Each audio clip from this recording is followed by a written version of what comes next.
Question number 1. Describe the political career and achievements of Chandragupta Maurya. Answer. First point. Introduction. Chandragupta Maurya, the founder of the first historical empire in India, was born in Pipliwan in Bihar in 145 BC. According to Buddhist scriptures, Chandragupta's father was a chieftain of the Mauryan dynasty. He was killed in a war against the Nandavanshi king, and his family was plunged into disaster. His wife took refuge in Patliputra. The child Chandragupta was intelligent from childhood.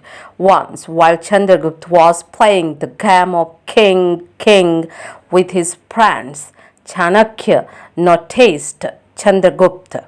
He saw extraordinary intelligence in him, so he took him to the Tamil with him and gave him the glory of scriptures and weapons.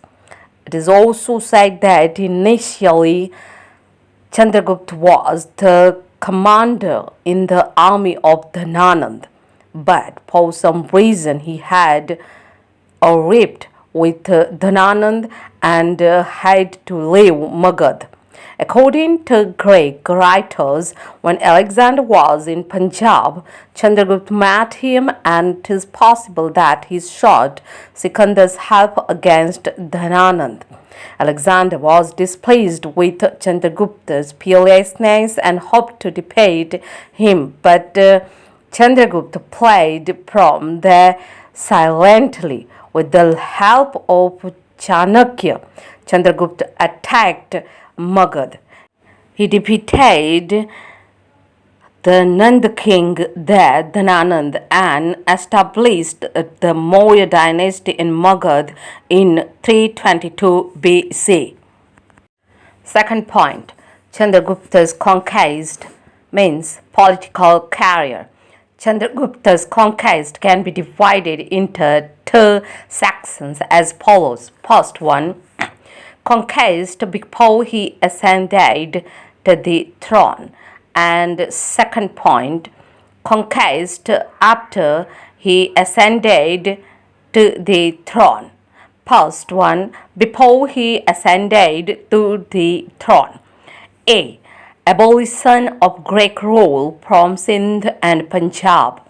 After the invasion of Alexander, the Greeks established their rule in Sindh and Punjab.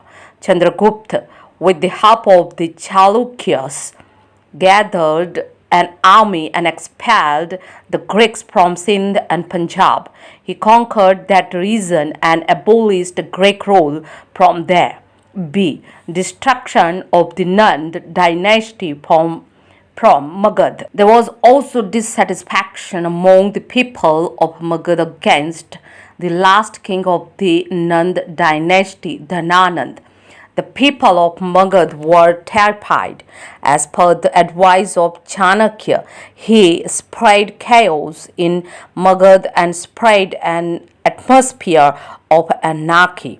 The people who were tormented by the tyrannical rule of Dhananand cooperated with Chandragupta. Now he invaded Magad and defeated Dhananand in battle, gained the throne of Magad and established the Maurya Empire or Maurya era.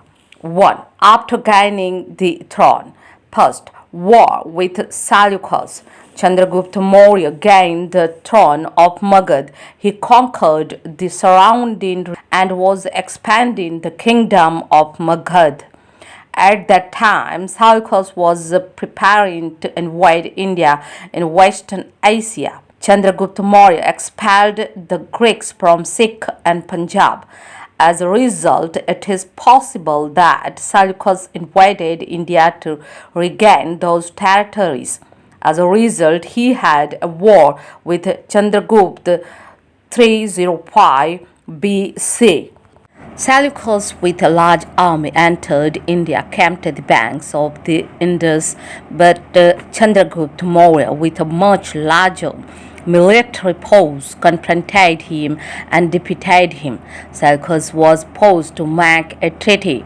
As a result of this treaty, Chandragupta got the territories of Kabul, Kandahar, Herat, and Baluchistan. Seleucus married his daughter Helen to Chandragupta. Chandragupta presented Seleucus with 500 elephants. Megasthenes remained in Chandragupta's court as a representative of Seleucus. As a result of this war, the border of the Mauryan Empire reached beyond Kabul. Second, conquest of Gujarat, Saurashtra. There is no doubt that Chandragupta conquered these territories in western India. According to the inscription of Rudradaman in the Girnar inscription, Chandragupta appointed Pushyagupta as the governor of this region and built the Sudarshan Lake in Junagadh for irrigation. This fact proves that this region was a part of the Mauryan Empire.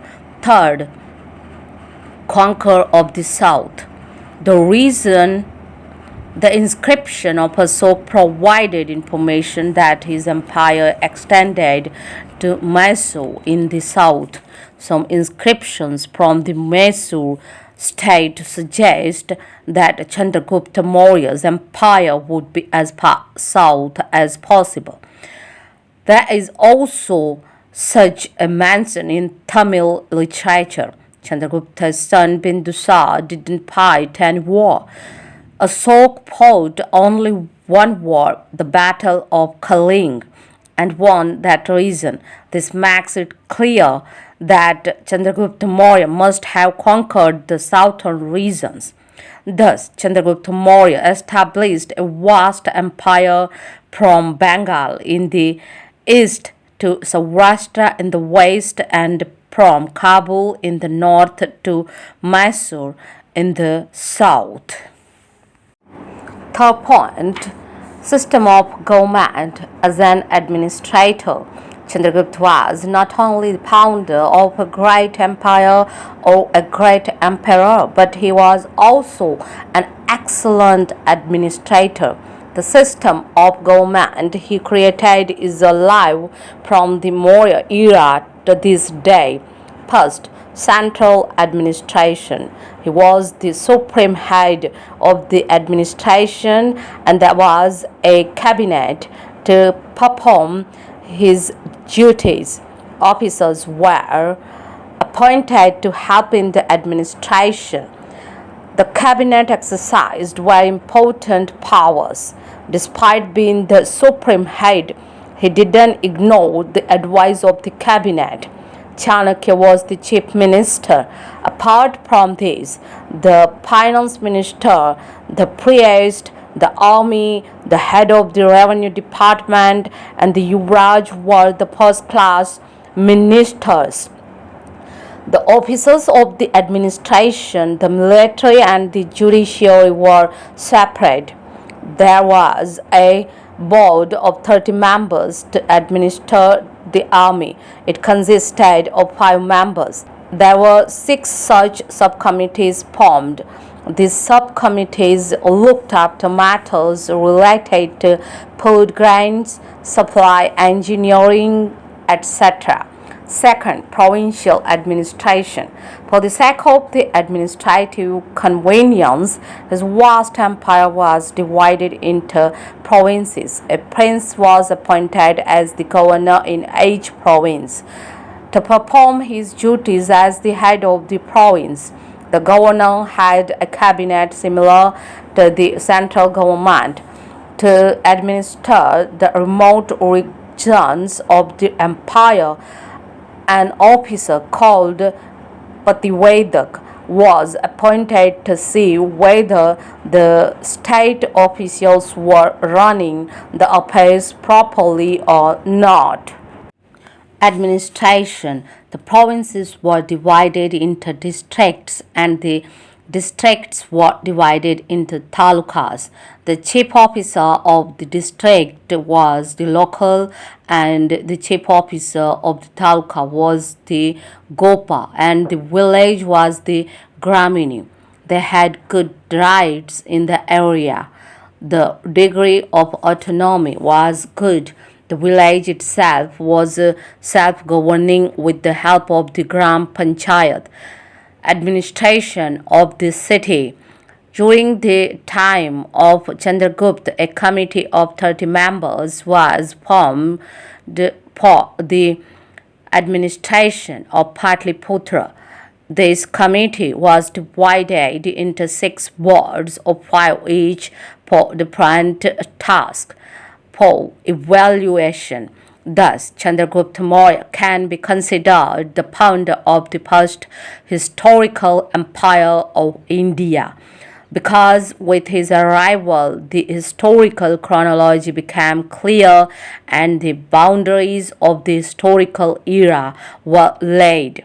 He was a skilled administrator.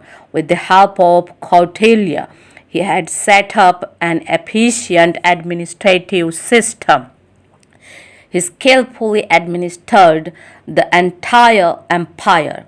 His administrative power is introduced to us by the central system he made, the military system, and beautiful in urban administration. It is done in a way.